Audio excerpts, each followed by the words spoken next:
Coordonnées dans un plan. Un repère. Alors un repère est formé de deux axes. Un premier, l'axe horizontal qu'on appelle l'axe des abscisses. Un deuxième, l'axe vertical appelé axe des ordonnées. Au croisement de ces deux axes, nous avons un point appelé O généralement, qu'on appelle l'origine. Et sur les deux axes, nous devons avoir une graduation. La graduation est toujours portée par les deux points, le point I ici et le point J. À savoir que le point I, c'est lui qui nous permet de savoir que le 1 est ici. Le point J nous permet de savoir que le 1 est ici sur l'axe des ordonnées. Ensuite, les points sont repérés par rapport aux deux axes. L'axe des abscisses porte généralement la lettre X, comme pour les fonctions. L'axe des ordonnées porte la lettre Y. Et les coordonnées sont données dans l'ordre alphabétique. À savoir que si on prend le point A est d'abord repéré sur l'axe des abscisses par le nombre 4. 1, 2, 3, 4. Sur l'axe des ordonnées, il est repéré par le nombre 2. Donc ses coordonnées sont 4, 2. Le point B est repéré par, en abscisse, -1, -2, -3, -4. Sur l'axe des ordonnées, -1, -2, -3. Donc le point B aura pour coordonnées -4, -3. Le point C, ici, aura pour coordonnées abscisse 4, ordonnée 0. Le point D, abscisse 0, ordonnée -4, -1, -2, -3, -4. Si on veut placer maintenant quelques points, le point E, -5, 0, -5 en abscisse, 1, 2, 3, 4, 5, donc -1, -2, -3, -4, -5. Le point F, 0, 4, il est ici. Et le point K de coordonnées -2, 3. -1, -2, 1, 2, 3. Donc un repère va être constitué toujours de deux axes, et généralement de 3 points, O, I et J. O, c'est l'origine, I est sur l'axe des abscisses, et J est sur l'axe des abscisses. Et chacun des deux donne l'unité sur l'axe. Le repère proposé ici a une particularité, c'est que ces deux axes sont perpendiculaires et les longueurs entre OI et OJ sont identiques. Un repère de cette forme est appelé un repère orthonormé. Et c'est dans ces repères-là qu'on va travailler dans ce thème. Les coordonnées d'un point dans ce repère, OIJ, seront données par un couple de nombres. Pour un point M, l'abscisse sera notée X indice M. Pour l'ordonnée sera notée Y indice M.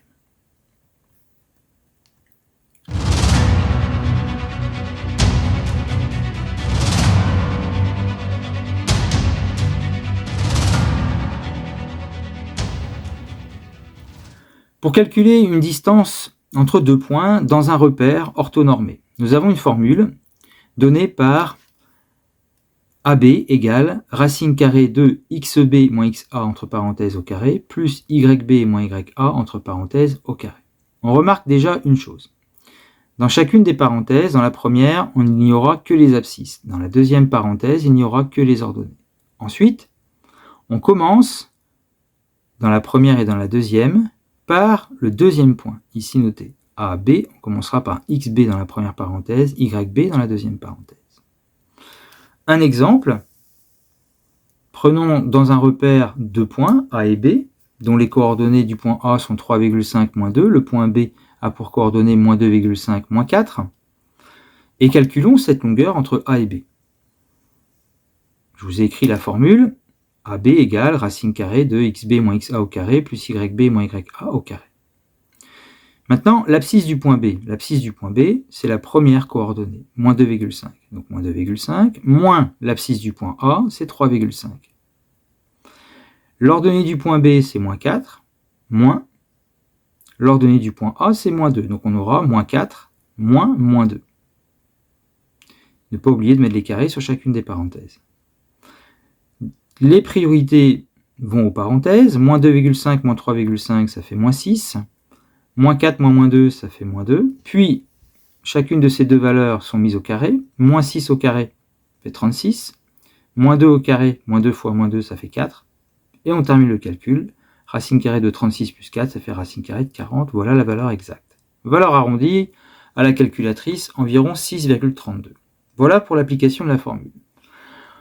L'unité. L'unité va dépendre en fait de votre repère. Si vous avez un repère qui a pour unité le centimètre, votre résultat au niveau de la longueur pourra s'exprimer en centimètres. Et vous pourrez le vérifier avec votre règle graduée en centimètres. Si par contre vous avez un repère qui est fait en carreaux, qui ne sont pas des centimètres, eh bien il n'y aura pas de concordance entre votre résultat et le repère. Parce que si je prends une règle graduée, on a trouvé 6,32. Dans ce repère-là, on est loin d'être à 6,32. C'est normal, mon repère n'étant pas en centimètres, eh bien mon résultat ne pourra pas être vérifié à la règle graduée. Donc si vous êtes dans un repère avec une unité graphique comme le carreau, eh bien en fait, vous laisserez 6,32, sous-entendu carreau, mais on ne le mettra pas.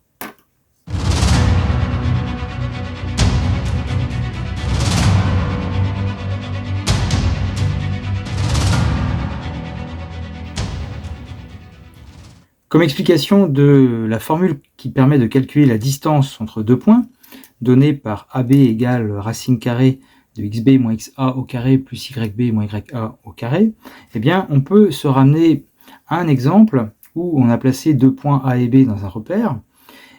J'ai pris le point A de coordonnées 2, 1, le point B de coordonnées 5, 3, et je veux calculer la longueur AB.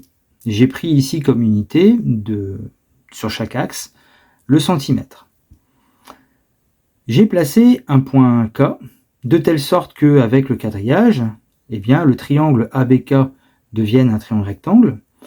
Et dans ce triangle rectangle, nous pouvons appliquer le théorème de Pythagore. Dans ce triangle rectangle, le théorème de Pythagore nous dit que AB au carré, donc l'hypoténuse au carré, est égal à AK au carré plus KB au carré.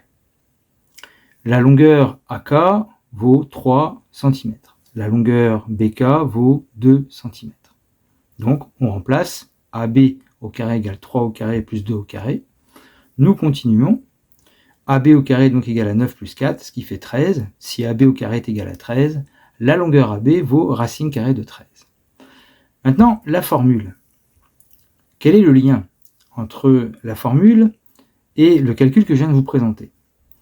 Eh bien, déjà, dans la formule, nous retrouvons la racine carrée, que nous mettons à la fin du théorème de Pythagore. Nous retrouvons l'addition avec 2 carrés.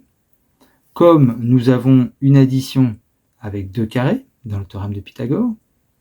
Maintenant, pourquoi xb moins xa et yb moins...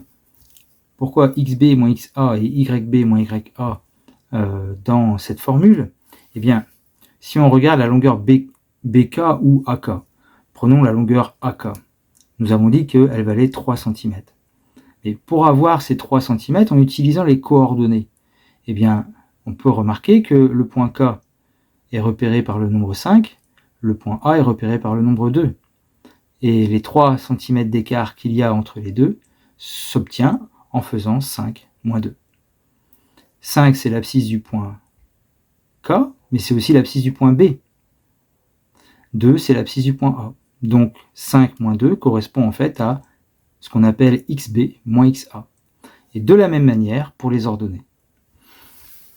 D'où la formule.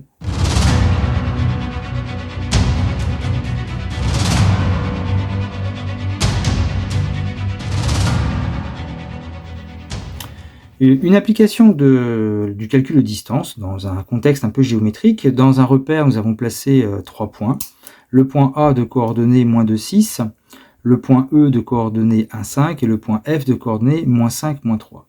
Quand nous traçons ces deux droites, on a l'impression que ces deux droites semblent perpendiculaires, et en fait c'est ce qu'on va essayer de démontrer.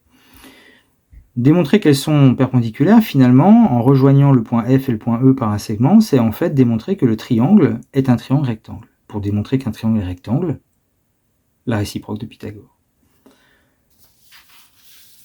Il nous faut cependant, dans ce triangle, les longueurs. La longueur AE, la longueur AF, la longueur EF. Comme on est dans un repère orthonormé et que nous avons les coordonnées des points, eh bien, nous pouvons appliquer la formule sur les distances pour calculer chacune des 3 longueurs. Donc ici, vous avez le calcul de la longueur AE, qui fait racine de 10, la longueur AF, racine de 90, et la longueur FE, qui au final fait 10. Alors, si on détaille un petit peu, par exemple, le calcul de la longueur AE, le point E a pour coordonnées 1, 5, le point A, moins 2, 6, donc la longueur AE, abscisse du point E moins l'abscisse du point A au carré, plus ordonnée du point E moins ordonnée du point A au carré. On n'oublie pas la racine carrée, et c'est parti pour le calcul de la longueur AE. On obtient bien racine carrée de 10. Pour la longueur AF, racine carrée 2, entre parenthèses l'abscisse du point F, moins 5, moins l'abscisse du point A, entre parenthèses au carré, plus l'ordonnée du point F, moins l'ordonnée du point A, entre parenthèses au carré, moins 5, moins 2, ça fait moins 3, moins 3, moins 6, ça fait moins 9, moins 3 au carré, moins 3 fois moins 3, moins par moins, ça fait plus, 3 fois 3, ça fait 9, moins 9 au carré, moins par moins, ça fait plus, et ce qui fait que moins 9 au carré va nous donner 80, d'où racine carrée de 90. Au final, on observe que d'une part, FE au carré, FE étant l'hypoténuse, FE au carré est égal à 10 au carré qui vaut 100.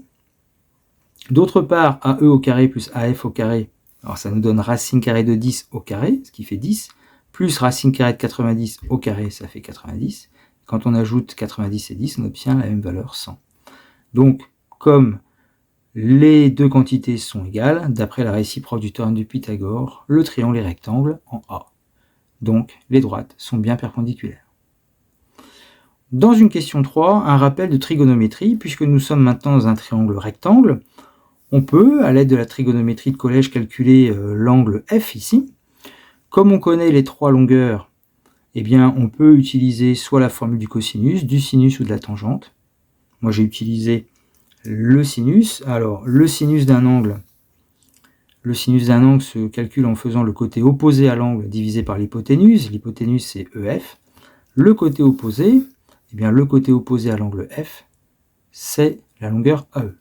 Ce qui nous donne, au niveau du calcul, eh bien, sinus de l'angle AFE égale racine de 10 sur 10. On connaît le sinus. Pour avoir l'angle, on utilise arcsinus. Et en tapant arcsinus de racine de 10 sur 10, on obtient, en paramétrant la calculatrice en mode degré, environ 18 degrés.